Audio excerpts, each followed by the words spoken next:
जय हिंद दोस्तों, आप सभी को गणतंत्र दिवस की बहुत बहुत सारी शुभकामनाएं। मैं मौजूद हूं इस वक्त सद्भ्रमण स्कूल करोल बाग में, जहां पर बच्चियों ने दिल जीत लिया अपनी परफॉर्मेंसेस से। अभी सबसे पहले हम ध्वजारोहण में शामिल हुए और उसके बाद हमने जो सांस्कृतिक प्रोग्राम होता है उसको अटेंड किया। उसकी झांकियां मैं आप सबके साथ शेयर करने वाली हूँ। बच्चों का हौसला ज़रूर बढ़ाएगा और प्यारा सा कमेंट ज़रूर करके जाएगा। तो सबसे पहले हमें दिए गए पूरे दिन के कार्यक्रम का स्केड्यूल, ये क्या क्या होने वाला था पूरे दिन के प्रोग्राम में। उसके बाद प्राइमरी बच्चे की परफॉर्मेंस शुरू हुई, जिन्होंने बहुत ही प्यारे लोकगीत पर बहुत ही प्यारा सुंदर सी परफॉर्मेंस की, आप देख पा रहे हो। और साथ ही साथ ये फर्स्ट स्टैंडर्ड की छोटी छोटी प्यारी प्यारी परियां, जिन्होंने अपनी परफॉर्मेंस से सभी का दिल जीत दिया। And look at this cute girl, she is looking amazing. उसके बाद अन्य क्लासेस के बच्चों ने अपनी डांस परफॉर्मेंस की और बहुत ही एनर्जेटिक लग रहे थे, उत्साह से भरे हुए। फिर लोक और सांस्कृतिक कार्यक्रम भी हुआ, आप देख पा रहे हैं। फोक डांस हो रहा है यहाँ पे। कॉपीराइट्स की वजह से मैं प्रॉपर सॉन्ग्स पीछे नहीं भेज पा रही हूँ, I am really sorry. But ये सब देख पा रहे होंगे कि किस तरह से बच्चों ने इतने दिन से मेहनत की है इस परफॉर्मेंस के लिए, और बाद में इस परफॉर्मेंस को सबके सामने उन्होंने पेश किया और सभी लोगों ने बहुत अच्छे से एंजॉय किया। बच्चों की मेहनत और टीचर्स की मेहनत साफ दिखाई दे रही थी, किस तरीके से एक एक स्टेप उन्होंने याद किया है। पिछले कुछ दिनों से जो मेहनत की है वो साफ दिखाई दे रही थी।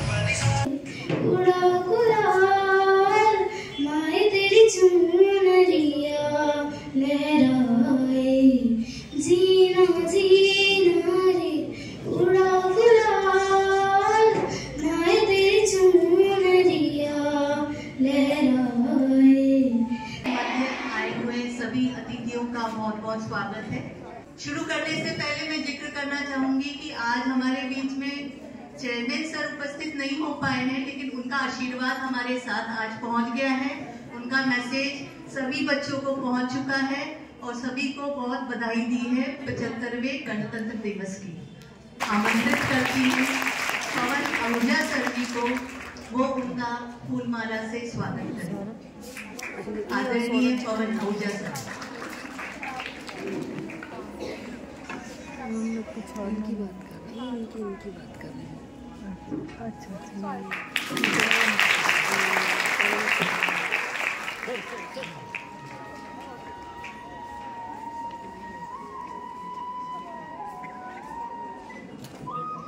अगली कड़ी में हमारे मैनेजमेंट कमेटी के कर्मठ सदस्य एवं जिनसे डिसिप्लिन हमने सीखा है, जो भी समय देते हैं उस समय से पहले स्कूल में उपस्थित होते हैं, आदरणीय एडवोकेट बाली जी, उनको आदरणीय एडवोकेट सुशील बाली जी, मैं आपको आमंत्रित करती हूँ, आदरणीय निशान जी का स्वागत करेंगे।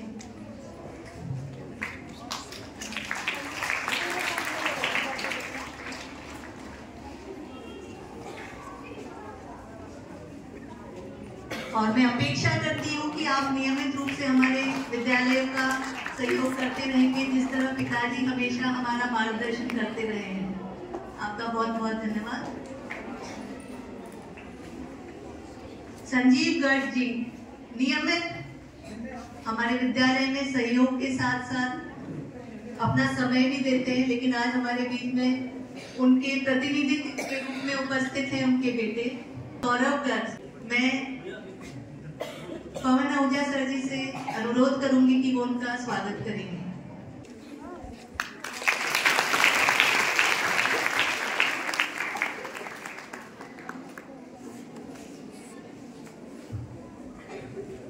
समाज की उन्नति में महिलाओं के बिना कुछ भी संभव नहीं है, और इस बार के गणतंत्र दिवस में भी 80% महिलाओं का योगदान है, जो कि कल आप देखेंगे। और उसी को चरितार्थ करते हुए हमारे मध्य में महिलाओं में उपस्थिति के रूप में शाइस्ता जी और श्रीमती कविता आर्य जी उपस्थित हैं। मैं दोनों का स्वागत करती हूँ और आमंत्रित करती हूँ हमारी वाइस प्रिंसिपल मैम, वो आदरणीय कविता मैम का स्वागत करेंगे।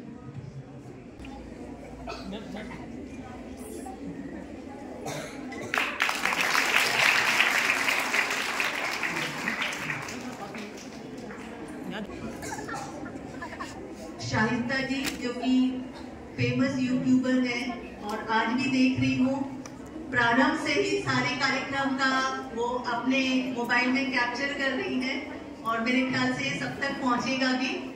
तो मैं आमंत्रित करती हूँ आदरणीय रीटा देवगन मैम को, वो आकर शाहिस्ता जी का स्वागत करें। रीटा देवगन मैम।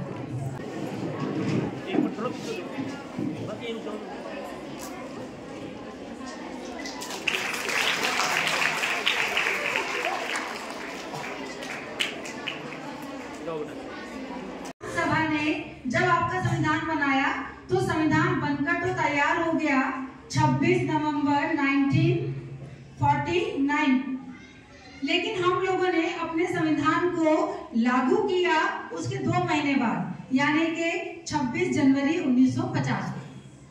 तो ये 2 महीने का गैप क्यों आया? इस 2 महीने के गैप का कारण ये था कि संविधान बन भी गया है, देश को जरूरत भी है, देश को आगे बढ़ाना भी है, लेकिन हमने 2 महीने इंतजार किया। इसके लिए 26 जनवरी का दिन बहुत ऐतिहासिक महत्व रखता है। 26 जनवरी 1930 को रावी नदी के तट पर सबसे पहले हमारा जो तिरंगा है उसको फहराया गया था, भारत के नाम का ध्वज फहराया गया था और ये शपथ ली गई थी कि हम भारत को आजाद कर रहेंगे। तो पहली बार हमने ये मान लिया था कि अब भारत आजाद होकर रहेगा।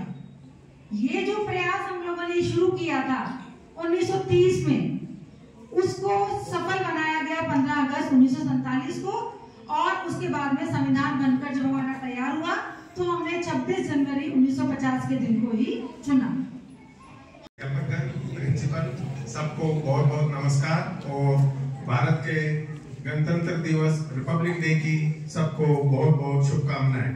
स्कूल में आते हैं, कुछ ना कुछ सीखते हैं, कोई ना कोई नई बात पता लगती है, कुछ पढ़ते हैं। तो आज मैं भी जब आया तो मुझे भी पता लगा कि फर्स्ट इलेक्शंस जब हुए तो उसके दौरान कितनी कठिनाइयों का सामना करना पड़ा और किस तरह हमारी जो मातृशक्ति थी उनके नाम वोटर लिस्ट में ही नहीं थे और पुरुषों के नाम के साथ ही उनके नाम जोड़े हुए थे और उसकी इतनी बड़ी करेक्शन हुई, इतनी बड़ी उपलब्धि हमने प्राप्त करी।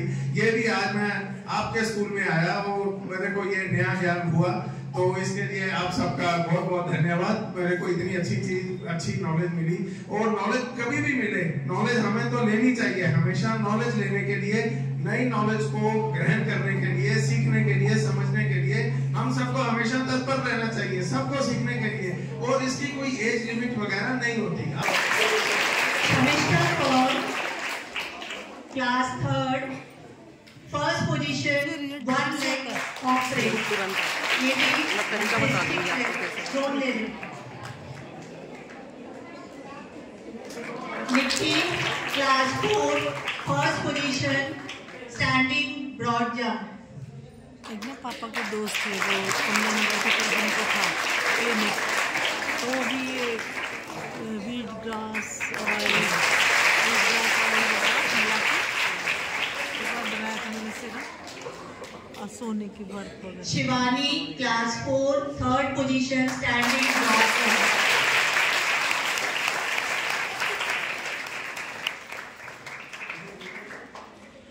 Sonakshi 2nd position 3 leg race, ये क्लास 2nd की बच्ची।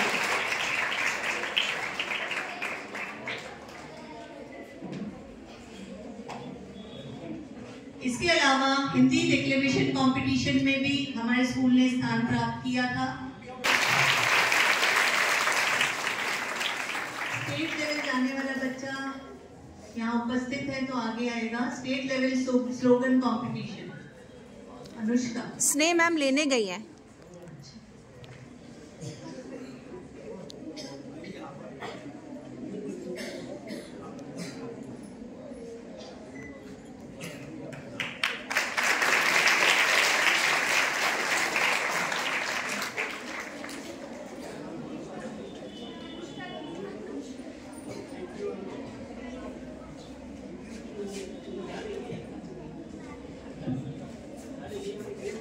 स्नेहलता मैम आपसे अनुरोध है।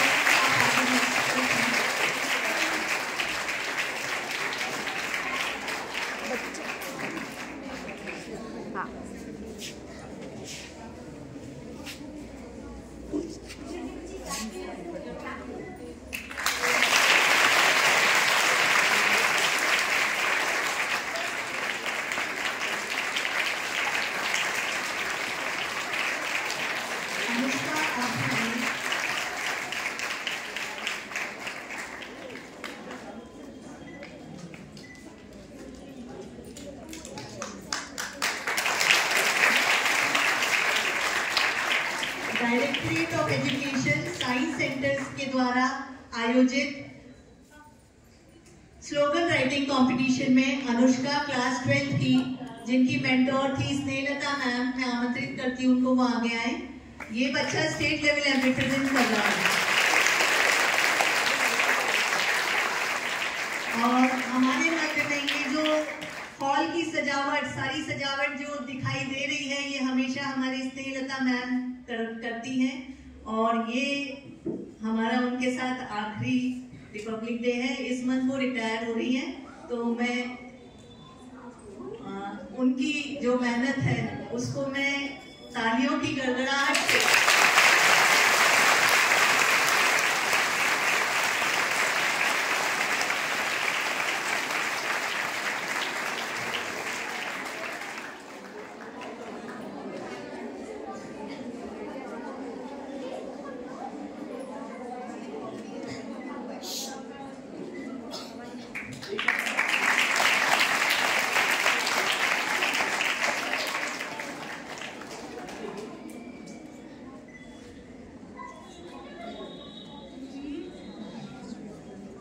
सभी का बहुत बहुत धन्यवाद।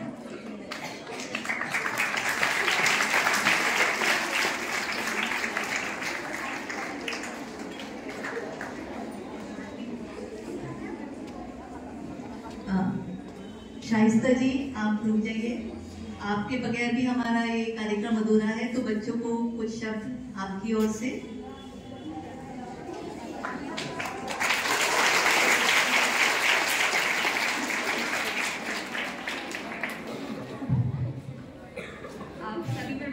सर्वोच्च व सर्वव्यापी ऊर्जा को मेरा नमन। सभी विशेष अतिथिगण, सभी को नमन। सबसे पहले तो बहुत ही खुशी का मौका है कि एक बार मेरे यहाँ पे आने का सौभाग्य प्राप्त हुआ। और जो क्यूरियोसिटी होती है सबसे ज़्यादा बच्चों से मिलने की, और जो आप परफॉर्मेंस करते हैं स्टेज पर वो देखने की होती है, क्योंकि इन बच्चों में कहीं ना कहीं मुझे अपना बचपन दिखाई देता है। वो छोटी सी शाइस्ता तो 2 चोटी बांध के कहीं ऐसे ही बैठी हुआ करती थी और परफॉर्मेंस देखा करती थी। बहुत अच्छा लगता है। मैं एक चीज़ बताना चाहूँगी आप सभी को। वैसे तो आप एज ए यूट्यूबर मुझे जानते हैं, बट मैं एक डॉक्टर हूँ और पिछले 17 सालों से आयुर्वेद में प्रैक्टिस कर रही हूँ। उसके बाद मैंने कॉस्मेटोलॉजी सीखी और आज की डेट में 50 से ज़्यादा होलिस्टिक थेरेपीज में मैं काम कर रही हूँ।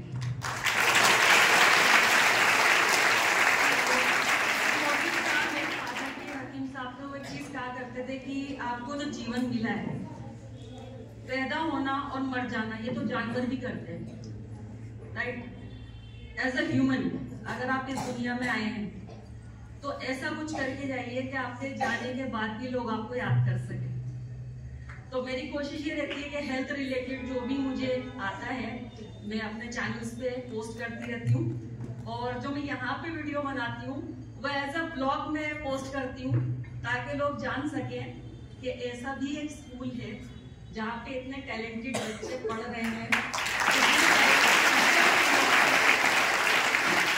काफी मेहनत की है, लेकिन जो प्रेशर इतने टाइम से लोग झेल रहे हैं ना, वो यही जानते हैं कि बच्चों को कैसे रिप्रेजेंट करना है, कोई गलती ना हो जाए प्रोग्राम के दौरान, कोई गेस्ट ना रह जाए, सारी चीजें वो चीज सिर्फ हमारे टीचर्स ही जानते हैं। और दोस्तों एक चीज हमेशा याद रखना कि 3 लोगों को ना कभी भी ना तो डिसरिस्पेक्ट होनी चाहिए, ठीक है, और उनका एहसान मरते दम तक मत भूलना। एक हमारे माता पिता और एक हमारे टीचर्स।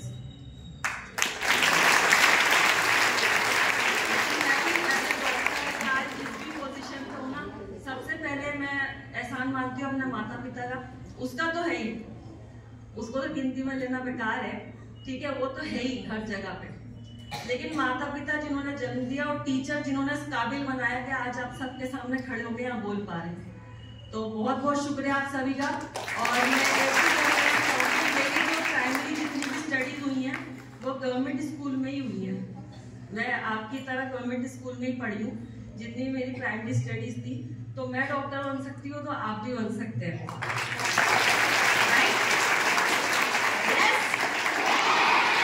इंजीनियर बन सकते हैं, तो भैया आने वाले टाइम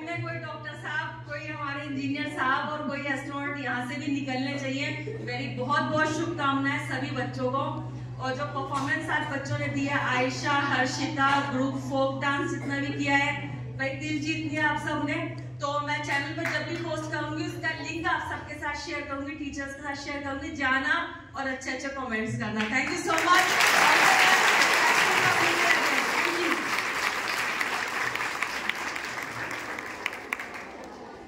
धन्यवाद। मैं आगे माही जो हमारा हिंदी भाषण आज के उपलक्ष्य में प्रस्तुत कर रही है, उनको आमंत्रित। और संविधान लागू होने के इतने वर्षों बाद भी आज भारत भ्रष्टाचार, हिंसा, आतंकवाद और अशिक्षा जैसी समस्याओं से लड़ रहा है। हम सभी भारतवासियों को एकजुट होकर इन समस्याओं से लड़ना चाहिए ताकि हमारा देश विकसित देशों की गिनती में आ सके। आज इन सब के बावजूद भारत ने बहुत प्रगति की है। जैसे कुछ समय पहले G20 की अध्यक्षता प्राप्त की। ऐसा पहली बार हुआ कि 75 मुद्दों पर सभी देशों की सहमति प्राप्त हुई। इसके अलावा हमारे देश ने विज्ञान के क्षेत्र में भी बहुत विकास किया। जैसे इसका सबसे अच्छा उदाहरण है चंद्रयान 3 की सफलता। इस मिशन में 54 महिला इंजीनियर वैज्ञानिकों ने अपना योगदान दिया। इसके अलावा चिकित्सा के क्षेत्र में भी भारत ने बहुत प्रगति की है। जैसे घुटना, हृदय, किडनी प्रत्यारोपण, ब्रेन ट्यूमर जैसी बीमारियों का इलाज आज हमारे देश में हो रहा है। मैं इन्हीं शब्दों के साथ अपनी वाणी को विराम देना चाहूंगी। फना होने की इजाजत ली नहीं जाती, ये वतन की मोहब्बत है, पूछकर की नहीं जाती। इस दिन के लिए वीरों ने अपना खून बहाया है। झूम उठो देशवासियों, गणतंत्र दिवस आया है, गणतंत्र दिवस आया है।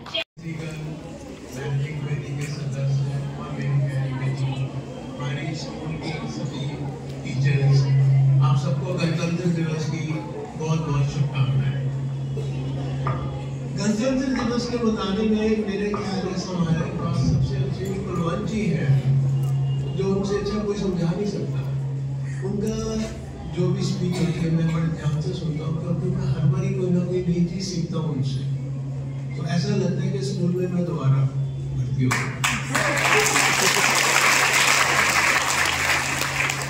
आपको वर्षा आर्यडी ने बताया कि कल परेड में 80% हिस्सेदारी महिलाओं की है, लड़कियों की है। तो आप भी कर सकते हैं, आप वो अचीवमेंट क्यों नहीं कर सकते?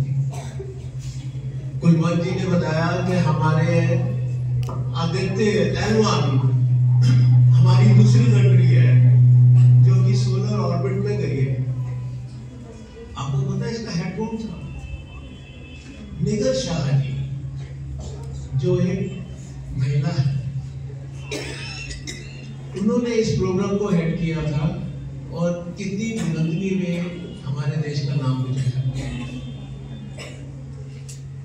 हमारी सुष्मिता मैम ने कहा कि आप में से कोई डॉक्टर साहिबा, कोई इंजीनियर साहिबा, कोई बड़ा वकील, कोई डॉक्टर, कोई जज बने तो सबसे ज्यादा खुशी हमारे स्कूल को होगी। हमारे मेरे को पर्सनली बड़ी खुशी होगी कि अगर तुम्हारे में से कोई बच्चा तरक्की करके कोई बहुत ऊंची पोजीशन पर बन जाए, कोई IAS, कोई IPS, कोई IFS वैसे कर जाए तो बहुत अच्छा हो। और इसके लिए एक अपना लक्ष्य है, और वो लक्ष्य जो है जरूरी नहीं आपको पहली बारी में मिल जाए। हो सकता है आप अपने लक्ष्य में विफल हो, बट बार बार रिपीट करने से वो कामयाबी आपको मिलेगी जरूर। इसलिए जीवन में आपका एक लक्ष्य होना चाहिए कि मेरे को ये करना है,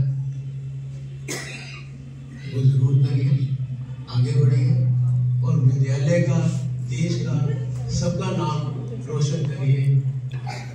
इससे स्कूल का भी नाम बढ़ेगा, हमारा भी नाम बढ़ेगा और आपका तो बढ़ेगा ही, आपके परिवार का भी।